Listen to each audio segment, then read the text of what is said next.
by the way, that I would never cover SAITAMA ever again. Never have I said such a thing. Instead, what I said is when it makes sense, and for me, that was quarterly. I figured quarterly I would do SAITAMA coverage for what made sense based on what I was seeing. I didn't want to spend too much time doing excessive amounts of coverage. It felt overkill. But with V2 coming allegedly soon, now is the right time, I thought. And I was going to put up something real quick with some stuff I noticed about this here contract. I was a little bit shocked and taken aback with what I noticed. Let's go ahead and see what I see, shall we? We'll make sure you can see it. So, I went through the document, and anybody who was in the AMA for SAITAMA recognizes this document. It is the PowerPoint slide deck that the cult leader presented with the other folks. And of course, there were some new faces. The new faces created a little bit of optimism because it means that it seems like they recognized they had some changes to make. And then, of course, they wanted to make sure the migration was done right. So they called in the original deployer, the original guy behind all this business, to make sure it was done correctly. That gave me some optimism. But, and that's a strong but, I noticed some strange things. This won't take long. First, the outlook. I'm not going to bore you with all of it. There's one point I want to call out, and it is where it says, the contract was announced by the original deployer, and a group of 6 holders, keyword holders, decided to take the lead and develop the project for the community. However, first sentence says, quote, the SAITAMA token was deployed through a fair launch. It technically is true that there is a fair launch. This is technically true, but there's some issues with making that statement. And I want to call out what those issues might very well be. So we know from blockchain, you can go to blockchain and verify what I'm saying to be the truth. I'm not, it's up to you. I'm just saying for me, there are some things not true in the statement that it's fair launch. It's fair launch in the sense that there was not a pre-sale. This is certainly true. It's not fair launch if we go off of the standard of what truly means a fair launch. Meaning, did you hold any tokens at the point that this launched? In a fair launch, nobody holds any tokens outside of maybe the deployer and whatever other wallets that support this business. That would mean that it's not really fair, because if you had other people going around to say, yes, we're going to give you airdrops, we're going to do this, that, and the other thing, that's not fair. It's not fair because other people got in before you could get in. So I'm saying it's not really true and accurate to say that it was a, quote, fair launch in the traditional definition, which is that actually people did have access to tokens before this all went forward. So if we accept that, then what do we do about it, right? Well, we got a couple things. Let's keep going before we try to address that. All right, so our options, moving to V2. This guy right here. This slide is my personal favorite, and I'll tell you why here in a split second. But I want to break down the whole options thing. When we talk about the options presented, and we say we can relock or we can move to a V2, it's not really fair or accurate to say those are our only options. Somebody chose these options and said that that's all that they're willing to consider. Now, I don't know what that means. I'm saying that it's not accurate to say these are our only options. There are, of course, other options that we can consider. V1, when I'm pretty sure liquidity already unlocked, you could theoretically relock it. Yes, that's true. But you could also use the funds. The renounce is still in place. Use the funds for what you said is the main issue. And if you do that, then what's the problem? The other thing you could potentially do, option 2, move to an upgraded contract. Sure, but it doesn't say anything about relocking the liquidity, and it doesn't say anything about renouncing ownership. I'm not suggesting that we do renounce the ownership. I'm not suggesting that we do lock the liquidity. What I am suggesting, though, is perhaps to considering something like Everown, Everlock, so that cult leader and others are not allowed to access the funds beyond what it is that they need to do for V2. Meaning, once this is all done, right, you get everything out, you get the funds, and you can do what you need to do, then use Everown to restrict the contract so that cult leader must check in with the community, with the wolf pack. And the wolf pack has to approve him using or going into the contract, making any changes or any of his devs. Same with Everlock. Liquidity gets locked. They are not available to the funds for anybody to use without the community approving it via stake. I would like to have seen that they would have done that, and seeing that they didn't do that is a bit concerning. I wish that, again, they're not open to listening to these things, but I wish that the community would chime in and say, you know, there's a good point here. We don't want to see that you go rogue after this whole thing happens. Like right now, the sketchiness with SAITAMA is the uncertainty of what's going to happen when the liquidity unlocks. Do I think they're going to rug it and run? No. However, there is the risk of improper use of funds during the time of the unlock and this V2, where they just decide to extract 3 million or 5 million or however many millions and leave the rest. That's what happened with SafeMoon. I'm not saying it's guaranteed to happen.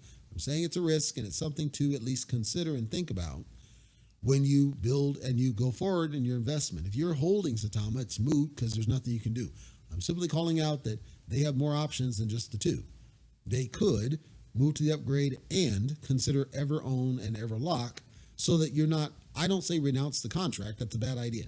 I'm saying use Everown to where cult leader is forced to go to the wolf pack and say, we want to make these changes, get the community's approval via stake. They have to approve him accessing funds. He can't just go pay Khabib Nurmagomedov whenever he feels like it. He can't just pay some UFC fighter whenever he feels like it. He can't just go buy Lambos when he feels like it. He has to go to the community and request approval to get access to the liquidity. He has to go to the community, get approval before he decides to change fees or decides to change the rest of the code. That's what I would have liked to have seen. Moving on, he presents let's be fair, presents the pros, only the pros, not the cons. Normally you should present the cons of each of these options because you want to be fair and unbiased with your coverage, yes? So when they say that relocking the liquidity, they're referring to V1, they're not calling out the ideal of relocking the liquidity under V2. It's not even presented as an option. News cycle is just, here's what we want to do next. That's fine. Don't care. Objective, that's fine. Don't care. Agenda, that's fine. Don't care. All these things. If you heard the AMA, it was largely cult leader reading off the PowerPoint slides, which I'm not a fan of that. I don't like people reading the slides. I think if you can't present, get somebody who has got a little bit of oomph behind themselves to sell this and sell it to the people listening better. So then I was then looking later into some of the mechanics of this business. What really is going on with this? Well, they talked about security. They talked about multi-sig wallets, right? That's good because it means multiple people have to approve a thing. However, the challenge is that with the current people involved, I'm not sure that I trust the current group. If the multi-sig included somebody outside of the core 6, I'd probably be a little bit more convinced on this one. Personal opinion. It says, quote, liquidity on SAITAMA was funded personally by the developers. If that's true, then that means that they're still committed to taking the money and dumping it into something. And we've already seen wasteful uses of funds. I don't know that I would support them having free access to the money, but I understand their need to access funds for certain things, which goes to my point about Everlock, so that they cannot improperly use the funds, ideally speaking. Then they talked about future use cases and things that they wanted to do and incorporate features. Again, they're basically selling you on not renouncing the contract. I do not support renouncing. Just to be clear, I don't support it. I think it's a bad move. However, Everown is the solution. It restricts the contract temporarily so that cult leader cannot just make changes without the wolf pack saying so. He has to justify, here's the changes we want to make, here's what it's going to do. We need you to approve or deny. Kind of like a DAO. You put your stake in there and you say yep or no. And if everybody says no, this is a stupid change, he doesn't go forward. He can sit and complain all he cares to. That's the beauty of ever own, would be you don't want to renounce, I agree, but we should restrict it to where he can't just go rogue and make changes. I consider the ability to make changes a huge risk. I consider the open access to the liquidity a huge risk. How much of a risk, I don't know. I'm saying I would really have liked to have seen them use the Everrise ecosystem to show good faith, because he should know, they all should know, that there's a lot of skittish investors right now who don't trust the current team because of the mistakes made. Using the Everrise ecosystem would have restored some of that trust from the community and rebuild forward to gain. Just dumping the current and then going to a new supply and knowing all this is not going to increase the trust that's been lost. A lot of that is simply because of mistakes. Well, a lot of that was wasted money. Now you unlock the liquidity, there's another risk of wasted money, but also now the contract's at risk. They could change fees all they care to, do all sorts of... Remember, Lily Finance had a certain structure and then they changed it when they went live on their own. That's part of that challenge. If you have ever own and ever lock, you can prevent that without the community, the wolf pack saying, you won't make this change if we say no. If everybody in the community agrees, you could do it. If they don't like it, you don't go forward. What I would have liked to have seen, personally. Then this one talks about how this game needs a liquidity pool. This needs a liquidity pool. This needs a liquidity pool. He's right. They're right. However, here's the concern. And I'll talk about this later. They're building tokenomics designed to improve and increase the liquidity pools off of the back of other tokens. Now you're starting to get a little bit too close for comfort into Ponzi scheme. I'm not saying it is. I'm saying that's too close for it. I understand why they're doing that. However, because of all the sprawl in the ecosystem, it could create a risk that money's just being reused improperly. I'll repeat again, if we were using Everlock, it would make people feel a lot better about improper use of funds, where the wolf pack has to approve the access of liquidity for certain functions instead of just going off and doing a thing. And then that thing ends up tanking or failing and investors lose money.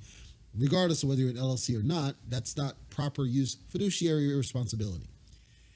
So now they're talking about the tax they're going to create. They're talking about the funding wallet. They're talking about liquidity wallet. They're talking about all these wallets they want to build and basically spread out the money to different things. Again, I go back. Everlock. I can't stress it enough. Everlock. Everlock would make this less risky. We understand why they need to do these things. They need funds to do the work. It's clear.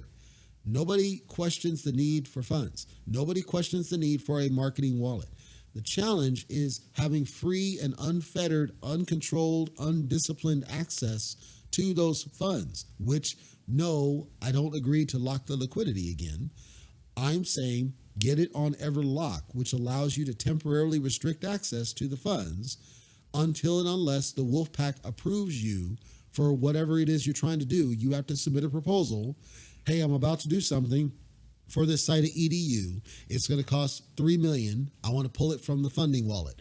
Does the wolf pack approve me doing this? And the wolf pack stakes their tokens and they say, yes, we approve, go ahead and do it. And it temporarily unlocks and he has to define how long he needs it. Or you go ahead and do lock liquidity and you get stuck for a V3. That's why I don't like lock liquidity. Just do Everlock and it solves the problem, but it also makes them accountable. It makes it to where they can't just go rogue and act on their own. Personal opinion. Now they're talking about exchanges, whitelisting certain exchanges. This is good. We do want to have exchanges whitelisted. It is a necessary evil. And when you renounce, that's part of the reason why renouncing isn't necessarily good, because you're not able to get the exchanges what they need, which is we need to be able to exclude certain wallets from your structure. That's the whole problem. So that's why it's one of the reasons why I'm not a fan of renouncing up off the jump, because you're not understanding that the exchanges are going to fight back on you. So I'm cool with this one to get on other exchanges. I'm fine with it. The number of holders should make that an easy process, which should encourage growth. Perfectly fine with this one. The burn mechanics they were talking about, they want to, quote, resolve issues related to centralized exchanges and token trackers. Then they're talking about sent to a multi-sig burn wallet. This one concerns me. Why does it concern me? Because right now, The burn wallet is everybody's burn wallet. It's the dead wallet. Everybody knows what it is. It's easily accountable. We know for a fact nobody has access to it. We know for a fact, at least from what we're told, that nobody has the keys. Here, what they're suggesting is that they're going to create a standard wallet, just like all the other ones that are the high APYs, like the fire pit ones, and that it'll just be multi-signature. But again, you're talking the same 6 people that have lost people's trust involved in that. So for all you know, they could all collude together and scam it. I don't agree with the multi-sig burn wallet. They should be using, ideally, a burn function like Parabolic that removes the tokens completely. If you're not going to do that, then do the dead wallet. Period. Not an actual wallet address that people have access to. It's the worst thing to do. I understand they're going through audits. I don't care what the audit says. Many tokens have gone through the audit and then ended up getting wrecked because they did this. I think it's bad. I think it's risky. I personally wouldn't recommend they do it. They'll ignore me, and that's fine. I don't recommend this. I think they should use dead wallet or an actual burn function to remove the tokens, not a wallet that any of them have an access to a key to. So then they want to get away from being a meme token. That's obviously good. They want to cut the supply. That's obviously good. All of this is good. People are freaked out because they're going to lose their trillions and trillions of tokens, which don't matter because you're going to have the same value. And dropping the EMU is good. ID had to do it. Multiple others had to do it. It's the way that you evolve. Here's why I have one small concern. They're making it sound like the only reason they're considered a meme token is because of the supply. That's not true. SHIB, by and large, broke the meme category by getting listed on Coinbase and Binance. Those are really the indicators. Are you accepted by the mainstream? ApeCoin might as well be a meme token, and it's on every exchange in lightning speeds. It's not just that you have EMU in the name. It's what do you do? What is the utility? SHIB doesn't do anything, and yet it managed to get on all those exchanges. And for most, they're not considered a meme token anymore. But you know why? It's because they were embraced by the mainstream. SAITAMA in V1 was never going to be embraced by the mainstream, but it had nothing to do with having an EMU. It had everything to do with the failures. Like November 13th, 2021 was a breaking point for SAITAMA. If that had gone forward successfully, we wouldn't even be talking about a V2 because they would have rolled with V1, done the liquidity they needed, rolled on forward because they just said nothing's wrong. We did everything we wanted to do and the mass works great and everything's cool. But because of these issues and a loss of trust, now they have to take desperate actions, which is let's fix the contract, let's fix the supply, let's try to get on more exchanges, let's regroup, we'll do the SAITA Pro, which is a different problem, and just change strategy. We change some people that were in it, no longer in it, and restart, reset, start from ground level. All of that's good. I'm simply saying it's not accurate from my eyes that dropping EMU takes you out of the meme category. You're still going to be a meme until you deliver something that makes you mainstream. I don't know that they will, but they're trying. So then the tokenomics, right? And I don't have any concern with any of the tokenomics and the way that it's broken out other than they've got a project funding percentage, but then they also have a liquidity tax. And I question if we say down here the liquidity tax is providing liquidity to other products, then I question why you need a separate project funding separate from liquidity when you could simply conjoin into a product or project budget and just have that go and not, because what this does is it means that the projects, SAITA for example, I don't know what SAITA is, but SAITA going to have a fund that allows it to run, but then it also has money funneled to build it. Why can't you use one pool? Why do you need 2 pools? I'm talking in the collection of money. How you distribute it's different. In the collection of money, why do you need 2 separate pools? That's strange. Distribution, which I'm assuming is the reflection, the replace reflection mechanic. Of course, it's lower. People are upset. To that, I would say, I don't know that the reflections really did you any good unless you were a whale, because with the exception of people who were there at the jump back in June or whatever, for the most part, if you bought in later, if you bought in any time just prior to the failed Vegas event, the reflections didn't do you much good because the price was too busy failing. You're just getting worthless tokens. It didn't do you much good. So I have no problem with the 1% if it's truly reflections. If the burn's 1.25%, that's fine as well. I don't think it's an issue. My only question is the separate project funding versus liquidity. I question the need for that. as opposed to one stream that solves both purposes. So now they're doing this comparison. I understand what they're trying to do. I think I don't want to say it's disingenuous because it's not. It's accurate, but I don't know that it matters. Here's why. Yes, it's true that they have a lower total tax, but so what? First of all, you have very few tokens on the Ethereum chain that have that high of a tax. They are the exception to the rule in my experience. Same with the marketing tax. Marketing tax, you're probably going to be about 8% or some odd, nowhere near up here. And I would argue it's possible later, and this goes to the whole Everlock for the liquidity. It's possible they just go back and they change that funding tax. They say, this is kind of low. Let's just bump this up to 5, and nothing stops them. So I'm saying it's not disingenuous to say this now because it's true. But because if they have no intention of relocking the liquidity in some way, even if it's just Everlock, some way to restrict their access to the money, they could just change the taxes. They could just bump up the fees. They could just take the money out of the pool, irrespective of what you see here. So yes, that's true today. I don't know it's going to be true tomorrow. And hopefully people capture this document to hold them accountable should they change it without telling the wolf pack. So then the new supply, which of course people are really pissed off about, and bird 57 billion, which doesn't really matter. It's not going to change the price from day one because your fiat equivalency is the same. So everybody knows this one. It's not a terrible supply. The problem, I think, is that it's too late because so many people are already in and out. Buying in at this point, there's no real value, especially if they do any airdrops at all. If they airdrop any tokens to anybody, and I'm not talking about the swap airdrop. I'm talking about net new. Like say they drop, you know what, Willie D, you helped us out. We're going to drop you 20 billion of these or some crazy airdrop that nobody knows. And, hopefully CoffeeZilla's on it or something. If they do some sketchy airdrop, this number becomes a problem. But I don't know if they will or not. I'm just saying somebody should keep an eye on those kinds of things. So then support for everybody. Yep, they're going to do AMAs. We've seen in the past they're not really AMAs because they're picking and choosing the questions they're choosing to answer. Apparently they're going to delegate some of this to their mods and their various communities. That's fine. They're going to be doing a migration. Now, here's the issue. Post-migration, there's a dedicated Google form. I don't know why it's a Google form instead of a form on their site. Regardless, I'm talking built on their site. But Dior Token did something similar. They had to do a migration to it was their V2. Then they had to do a migration to V3, and the recent one was a V3, and then there were issues because they did the airdrop, and they had to do a 3.1. The airdrop method has problems. Every token that's done it has had problems. The better answer is to use Evermigrate.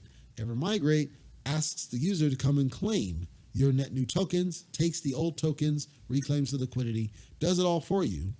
And I'm disappointed to see they did it this way because I've seen countless tokens try to do the airdrop and they have failed miserably. Pair token failed miserably. Dior token had issues. It didn't fail miserably. They caught it and they fixed it. There were issues with sniping bots, all kinds of crazy. ID, I think, did a drop. Like tons of them have done these drops, and none of them I can count have gone clean as a whistle, except for Hyper Shiba Inu. And even they had to make a change when they did it because they knew there was going to be some issues. I would have liked to see them do Evermigrate instead of an airdrop to mitigate any problems. That way a person can just go and claim their tokens like normal, and it reclaims the liquidity because it's the liquidity causes an issue. Plus, CoinMarketCap has issues when there are multiple tokens floating out there with the same name. That's what's hurting Dior Token because when they did the migration in the airdrop, it wasn't able to correlate the two. And then when Paratoken did it, it wasn't updating the price correctly. So it looked like everything was tanking because it was still pointing at the wrong token. So that's a concern. So they called out the migration steps. Allegedly, this is supposed to have started either yesterday or today, and they said it was going to take over a week to do the migrations. Then, of course, they have to update CoinMarketCap. They have to update CoinGecko, update the exchanges. So all these steps they have to do. Don't know where we are in that process. I haven't seen anything. And then they've got snapshots and then the V2 of under an amount. So this breakout concerned me. So they said, we're going to do separate airdrops. If you have over this amount, we're going to give you this much first. If you have under that amount, we're going to give you a second airdrop separate from the first. Well, I don't know why that makes any sense unless they're going to prohibit buys and sells for the first group until after it's all done. If they're going to do that, great, because it says add the liquidity pool all the way over here after everybody gets the airdrop. But I don't know why you would do a separate second airdrop unless they're trying to mitigate the dusting wallets, perhaps. That one seems kind of strange. They're not going to update the website and white paper until after this is all done. That would be kind of a concern to me. I would want to see the new white paper first so we can understand all the different things they've got on deck, which goes to a later slide. So what step? They talked about the announcement, testnet, pre-launch audits, which they produced the audit. I think it was TechRate or something. They're going for a CERTIC audit, all in test, not in production, trying to get everything ready to go so that it's day one. History has taught us there's always going to be issues day one, and they should anticipate those because it is what it is. So then next updates in line, they talked about, here's what we're going to do next. Here's some Q&As. I'm going to skip Q&As and go straight to this business, which breaks out all the different things they have on deck to do. Many of these things they've talked about before.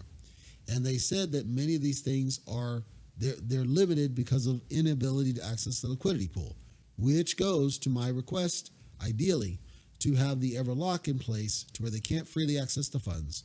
They have to go to the Wolfpack to get approval to access liquidity funds so that they can't just say, we'll just go on to EDU and that's going to be 10 million. So we're just going to take 10 million out of there. Who cares about the Wolfpack, whatever. And the price tanks. We see this in multiple projects. I didn't have any concern on any of these specifically, other than perhaps the SAITA Realty. The SAITA Realty says that it's going to be, quote, enhanced by SAITAMA V2 tokenomics. I don't know what that means, other than potentially because of the initial design that SAITA Realty can only be purchased from SAITAMA tokens and only via SAITAMASK, which will apparently be SAITA Pro. I don't know what that means as far as the tokenomics, other than the liquidity pool tax. And the concern, again, is if he can just change the contract whenever they feel like it, means that they can just bump the tax up without telling people and just go after it, and you'll never know because they see that SAITA Realty is struggling.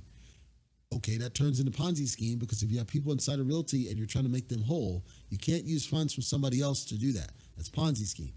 So Everlock would have solved that to prevent any improper use of the liquidity funds without checking with the Wolfpack.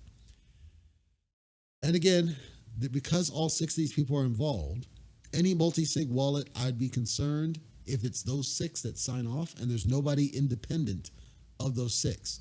Ideally, it's somebody that's independent of these 6 who does not hold a bag at all of SAITAMA, who is one of the final signatories to make sure there's not improper use or access of the funds. And then, of course, the locking of the contract, I don't say renounce it. I say use EverOhm, lock up the contract temporarily, be forced to go to the Wolfpack to get approval if you need access to make changes or update fees or whatever it is that you need to do. I am not telling you that this will fail or any of that kind of stuff. I'm simply calling out what I see are strong concerns with things that are not said. It's more about what's not said than what's said. They're not talking about how are we going to protect the contract from improper use in the future? How are we going to avoid a safe moon situation? How are we going to protect the liquidity pool from improper use? How are we going to make sure that you don't just grab money because it suits you? How are we going to make sure that there's not improper use of the multi-sig? How are we going to make sure that the Wolfpack is the final authority as to what they do? I don't see that in this document. That would be my number one concern. If they're not going to treat the Wolfpack as the boss, there's a huge risk there. I believe the sentiment out there is they don't know what people are going to do with the liquidity when it unlocks. After it unlocks, are they going to take it and run? I don't think they'll take it and run. I think it's too far past that point. I don't think they're going to take the liquidity and run. But I can envision them improperly using liquidity funds to do all these fancy projects. There's too much sprawl, too much shiny, instead of focus on one thing and getting it done. And if they had used EverOhm, that would have dealt with the risk of changing the code without permission. If they had used Everlock, it would force them to go to the Wolfpack anytime they wanted to get access to that money for whatever they wanted to do, to prevent buying a bunch of stuff for Tank Davis to wear one time or hanging out with Khabib Nurmagomedov. These are my thoughts and opinions. Feel free to share any comments that you may have about what I've observed At no point have I told you anything other than what I see. It is in the document. It's actually more what's missing. This is what I'm seeing, and I wish them well. I know a lot of YouTubers abandoned it. I have a small bag that mined the SAITAMA that sits there, and we'll see how it goes, and I can watch the price movement, and who knows, maybe I'm wrong. Maybe it turns it around. Maybe they do plan to be studious with the funds. Past history simply tells me that I wish there was a little bit more rigor in how they implemented this than what they did.